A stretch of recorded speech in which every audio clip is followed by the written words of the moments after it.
3.5 साल से भीषण जंग, बढ़ रहा तबाही का दायरा। रूस ने फिर दागी मिसाइलें। यूक्रेन के शहर में तबाही का मंजर। रूस यूक्रेन के बीच चल रही जंग की ये सबसे दर्दनाक तस्वीर है, जिसमें दर्द है, किसी अपने की तलाश है, आंसुओं का सैलाब है और कभी न भूला जाने वाला दर्दनाक मंजर है।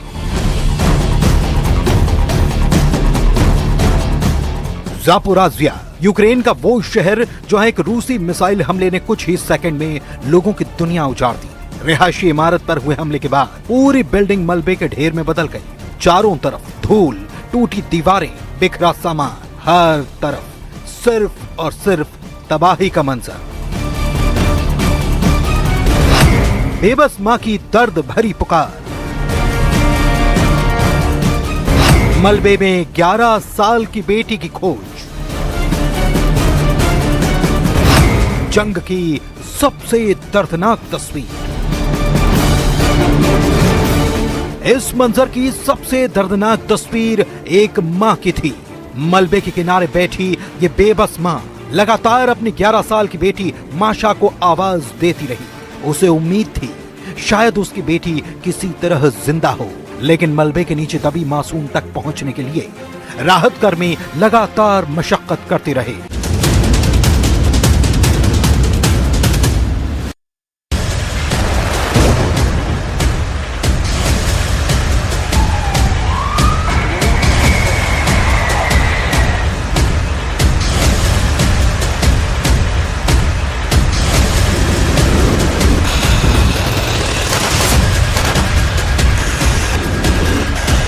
मॉस्को से 700 किलोमीटर दूर यूक्रेन के सुमई में सबसे भयानक ड्रोन हमला किया।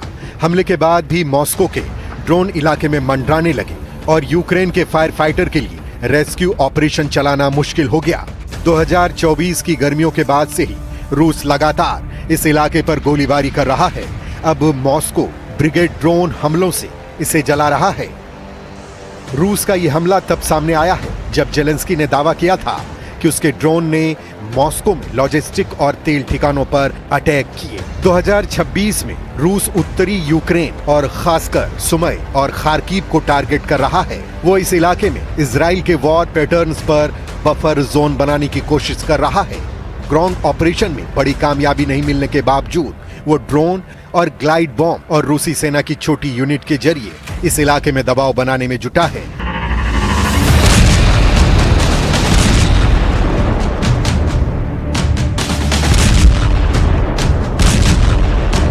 उधर यूक्रेन लॉन्ग रेंज ड्रोन के जरिए मॉस्को में लॉजिस्टिक वेयरहाउस और तेल ठिकानों को निशाना बना रहा है, जिसके जवाब में रूस बॉर्डर के करीब के शहरों को ज्यादा जला रहा है। मतलब ये युद्ध अब टीट फॉर टैट और लॉन्ग रेंज वॉरफेयर में बदल गया है। क्या पुतिन के जंग का ये नया पैटर्न यूक्रेन की एयर डिफेंस को थका देगा? क्या रूस यूक्रेन के बॉर्डर से सटे इलाकों को खाली करने का दबाव बनाएगा? और क्या ये स्ट्रेटेजी पुतिन को डॉनबॉस से आगे कोई बड़ी कामयाबी दिला पाएगी? इसी बीच कीव में सत्ता का समीकरण बदल चुका है। मिखाइलो फेडरोव, जिन्होंने ड्रोन वॉरफेयर और रोबोटिक सिस्टम को नई ऊंचाई दी थी, हटाए जा चुके हैं। उनकी जगह SBU यानी अल्फा स्पेशल ऑपरेशंस सेंटर के पूर्व कमांडर वेन खामरा को नया रक्षा मंत्री बनाया गया है। सवाल है, क्या यूक्रेन की सेना के नए कमांडर और रक्षा मंत्री ये वेन खामरा पुतिन की नई वॉरफेयर का जवाब दे पाएंगे? क्या वो जेलेंस्की के लॉन्च रेंज वॉर को उसके अंजाम तक पहुंचा पाएंगे, या ये बदलाव जेलेंस्की ने किसी दबाव में आकर किया है?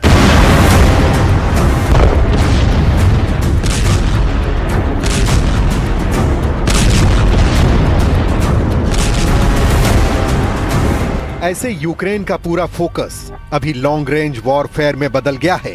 2 दिन पहले ही यूक्रेन ने मॉस्को पर एक साथ 400 ड्रोन दाग दिए।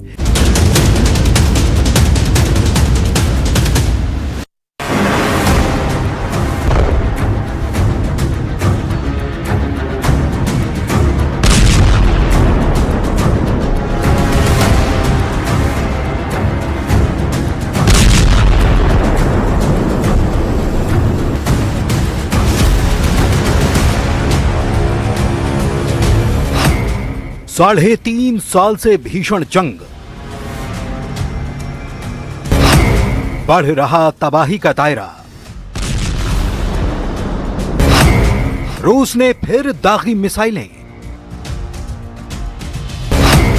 यूक्रेन के शहर में तबाही का मंजर। रूस यूक्रेन के बीच चल रही जंग की ये सबसे दर्दनाक तस्वीर है, जिसमें दर्द है, किसी अपने की तलाश है, आंसुओं का सैलाब है और कभी न भूला जाने वाला दर्दनाक मंजर है।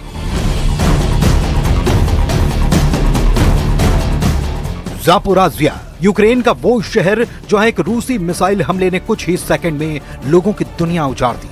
रिहायशी इमारत पर हुए हमले के बाद पूरी बिल्डिंग मलबे के ढेर में बदल गई। चारों तरफ धूल, टूटी दीवारें, बिखरा सामान, हर तरफ सिर्फ और सिर्फ तबाही का मंजर।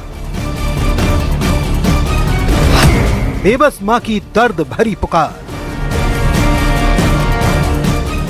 मलबे में 11 साल की बेटी की खोज। जंग की सबसे दर्दनाक तस्वीर। इस मंजर की सबसे दर्दनाक तस्वीर एक मां की थी। मलबे के किनारे बैठी ये बेबस मां लगातार अपनी 11 साल की बेटी माशा को आवाज देती रही। उसे उम्मीद थी शायद उसकी बेटी किसी तरह जिंदा हो, लेकिन मलबे के नीचे दबी मासूम तक पहुंचने के लिए